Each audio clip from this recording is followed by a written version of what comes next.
ஆனா திருச்சியில இருந்து விஜய் வந்து தன்னுடைய பிரச்சாரத்தை இதே ஊர்ல உங்க ஊர்ல இருந்து இதே இடத்துல இருந்து தொடங்க இருக்காரு. நீங்க என்ன எப்படி பாக்குறீங்க? இதை நம்ம ரொம்ப வரவேற்கிறோம் சார். நல்லபடியா ஒரு மாற்றமா எங்களுக்கு நாங்க எதிர்பார்க்கிறோம். மக்களுக்காக செய்ய நம்பிக்கையா இருக்கும். நாங்க ரொம்ப ரொம்ப வரவேற்கிறோம். அவர் வந்தா நல்லது நடக்கும், ஒரு மாற்றங்கள் கிடைக்கும் அப்படின்றதுனால நான் வரவேற்கிறேன். எத்தனை தலைவர்கள் வந்து பேசியிருப்பாங்க, எதனால விஜய் வரவேற்கிறேன்? புது மாற்றத்துக்காக விஜய் நான் வரவேற்கிறோம். யங்ஸ்டர்ஸ்க்கு எதிர்பார்க்கிறோம். வரவேற்கிறோம்ப்பா. அவர் வரணும்னு தான் நினைக்கிறோம் நாங்க. ஆமா, சில பேர் தடை நினைக்கிறாங்க. ஆனா எங்களுக்கு இளைஞர்களுக்கு பொறுத்த வரைக்கும் வரணும்னு நினைக்கிறோம் எல்லாரும். கண்டிப்பா வரவேற்க வேண்டியது.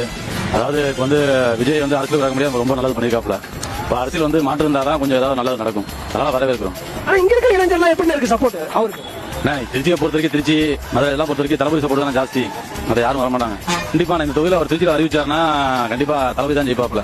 அது வந்து 100% வாய்ப்பு. நாங்க வரவேற்கிறோம். அவரு செய்யறதெல்லாம் கொஞ்சம் நல்லதா இருக்கு, நல்லது நடக்கும்னு நினைக்கிறோம். அவ்வளவு ரொம்ப தீவிரமா இருக்கு. ரொம்ப நாள் கனவு அதெல்லாம் ரொம்ப இதா இருக்கு. அதெல்லாம் ரொம்ப நேர்ல பக்கம் கடவுளை பக்கம் மாதிரி இருக்கும்.